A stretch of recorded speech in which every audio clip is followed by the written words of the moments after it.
This is a raw documentation of an attempt at resurrection. Not in a biblical sense, of course. I'm just a guy in his backyard clinging to the past in a fleeting attempt to keep it relevant. A past that I was never even a part of. I see a lot of the world now for what it currently is. An expensive, rural wasteland with ever-rising rent costs and neighborly division. Landlords that want their money, but don't want to spend any of it on keeping the homes they rent to us in comfortable working order. Towns with streets and buildings that are worn out and ready to be resurrected themselves, or put to rest and closed up in the history books. But with all of that rolling around in my head every single day, I still get to come home from work a few nights a week and spend some time reflecting and taking small steps in thought and meditation on what I want my future to look like. Funny how living in the past can help a guy set his sights on the future. Motorcycles are my calm in the chaos. Not just riding them, but saving them. Saving them from becoming like these old towns, roads, and buildings. Their stories forgotten, their purpose unknown. Things shouldn't just be erased and replaced with a new, cheaper made copy. They should be kept alive, to be enjoyed for their purpose and their story to live on. About 2 years ago, I picked up this 1980 Honda CB900 Custom for a few $100 with a good title. The previous owner wanted to fix it up, but was way in over his head. One could argue that I am too, but that hasn't ever stopped me and probably never will. The previous owner couldn't get it running, the battery was shot, and he wasn't even aware of the locked up rear brake caliper until it came time to load it in the back of my truck. It was a good price for the amount of bike I was getting, but I knew from the very beginning that I'd have my work cut out for me. I spent a few weeks attempting to rehabilitate this bike. I rebuilt the carbs and got it to start and run to see what I was dealing with. I breathed some life into it and was feeling good about my purchase. In those couple of weeks, I did some tests. I found that the compression and the cylinder leak down were both good. I was okay with the results, and after completing a much needed valve adjustment, things looked even better. The motorcycle's true state of health was only revealed when I started chasing down an oil leak and found myself replacing the oil pump gasket. Evidence of a fatal wound was found in the oil pump in the form of metal chips. Dropping the oil pan only showed more of the same, a blow to vital components somewhere within the machine. Determined to see things through, I suppressed this information, hoping that the shards were from a damaged clutch basket spring, or a mechanical failure that was repaired in the past but never cleaned up properly. Taking it for a quick ride in the dilapidated back alley behind the street that I lived on showed me the true reason why this motorcycle had been put in a coma. Third gear was obliterated and the entire transmission would have to be replaced to make things right again and bring this machine back to life. This video is the beginning of the long road to recovery for this old Honda. I hope you enjoy the process and follow along as you watch me fumble and learn my way through it.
And just like that, after a few hours of clumsy, impulsive disassembly, the motor is out in one piece and can be renewed step by step.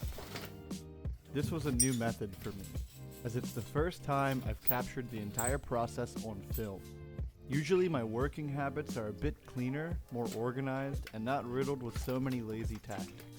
I was focused on making enough footage for a video that slows the world down, something that encourages you to sit back, relax, and breathe while watching each and every nut and bolt come loose.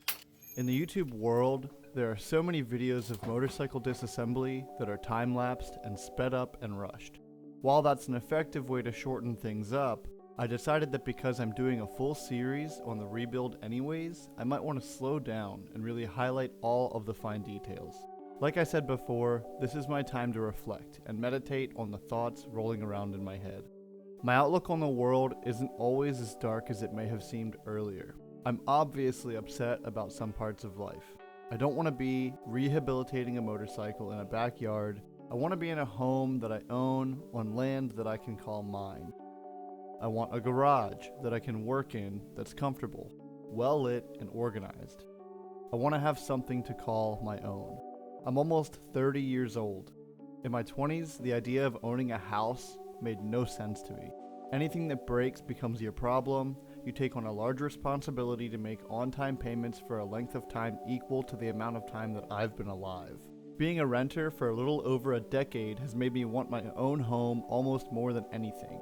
Things break, they get patched up. You want to upgrade your backyard, you need permission. Your igniter for your natural gas heater quits working, the landlord tells you to use a lighter. I digress, but it's things like this that motivate me to take these problems into my own hands and get a place of my own as soon as I actually can. For now, I'm working with what I have. I'm choosing to listen to the music the birds provide, soaking in the colors of wildflowers sprouting from the abandoned wheelbarrow that sits beside a rotting outbuilding. Thinking about what this motorcycle has been through. Thousands of miles of enjoyment, a few cuts and scrapes along the way, many different roads and destinations with endless ways to get there. If you made it this far in the video, I sincerely thank you for watching and listening to my frustrations. I can't wait to document whatever carnage I'm about to find when the motor is completely torn down. If you like it here, subscribe and comment your thoughts and opinions. Thank you again for watching.